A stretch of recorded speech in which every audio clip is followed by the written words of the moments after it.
வணக்கங்க. My hobby channel Rajeswari. இன்றைக்கி பாருங்கள், மாடி தோட்டத்தை ஃபுல்லாகவே கொஞ்சம் சேஞ்சஸ் பண்ணியிருக்கிறேன். முன்ன வந்து எல்லாம் ஒட்டுக்காக கத்திரிச்சிலாம் வச்சுருந்தேன். இப்போ என்னென்னா லைன் பை லைனாக அடிக்கிட்டேங்க. பார்த்திங்கன்னா தெரியும், வந்ததுலேருந்து அப்படியே நேராக பாருங்கள். அடுத்து செம்பருத்தி, கத்திரி, அடுத்து இப்போ ஒரு ரெண்டு ரோவாக போட்டேங்க. எப்படி இருக்குன்னு நீங்கள் தான் சொல்லணும். காராமணி, டெல்லி கனகாம்பரம், கத்திரி இப்படி வச்சு இந்த லைன், இந்த ஒரு லைன், இந்த செவுத்து ஓரமாக இருக்க லைனில் வந்து கொடி காய்கறிகள் போடலான்ட்டு. ஏன்னா பார்த்திங்கன்னா கொடிக்கு இங்கே கம்பு இருக்குது, இங்கேயும் கம்பி இருக்குது. அதனால் இதில் கம்பு கட்டி விட்டு கொடி போடலான்னு சொல்லிவிட்டு கொடி காய்கறிகளுக்கு உண்டான பெரிய பெரிய க்ரோ பேக்ஸில் இந்த சைடு வச்சுருக்கேன். ரோஜா, கத்திரிலாம் இப்போ அடுத்து ஆரம்பிக்கணுங்க. இது பத்தாது இருக்கிற செடிகள் எல்லாம் காய்ப்பு முடிகிற ஸ்டேஜில் இருக்குது. வெண்டையெல்லாம் இன்னும் பூ வச்சிட்ருக்குதுங்க. இப்போ தான் பூ வைக்குது. இங்கே பார்த்திங்கன்னா தெரியும், இந்த கருப்பு பச்சை மிளகா நல்லா வளர ஆரம்பிக்குதுங்க. இப்போ தான் ஒரு 9க்கு 9 அந்த அமேசான் பேக்கில் தாங்க வச்சுருக்கிறேன். அவரை, இது பச்சை மிளகாங்க. அந்த ரோஜா செடியில் இருந்தது எடுத்து வச்சுருக்கேன். இது ஒரு 15க்கு 15 க்ரோ பேக்கில் வச்சுருக்கேன். இதில் வந்து ஒரு கொடி போடலாம் அப்படின்ற ஒரு ஐடியாவில் இருக்கிறேங்க.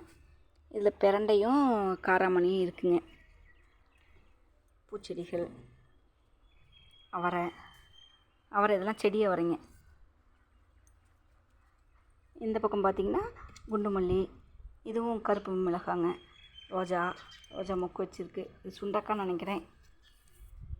இதில் வந்து ஒரு தானாக வந்த ஒரு அவரைக்கொடி ஒன்று வந்திருக்குங்க. இந்த அவரைக்கொடி பார்த்திங்கன்னா வெறும் கீரை பேக்கில் வந்திருக்குங்க. தானாக முளைச்சிருக்கு. இங்கே பார்த்திங்கன்னா தெரியும், கீரை பேக்கில் தான் வந்திருக்கு.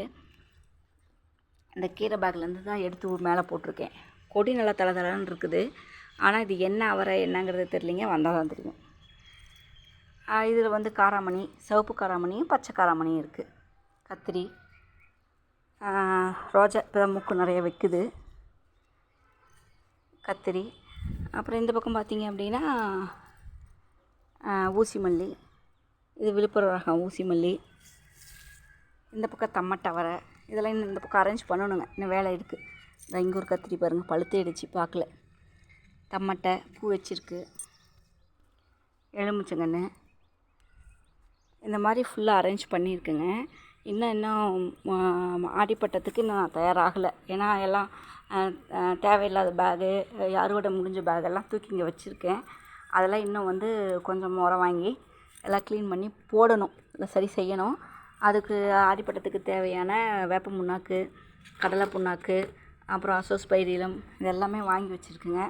அப்புறம் இந்த கரும்பு சக்கை இது எல்லாமே வச்சுருக்கேன். இனிமேல் தாங்க ரெடி பண்ணணும். ரெடி பண்ணிவிட்டு உங்களுக்கு ஒரு அப்டேட் கொடுக்குறேங்க. நன்றிங்க.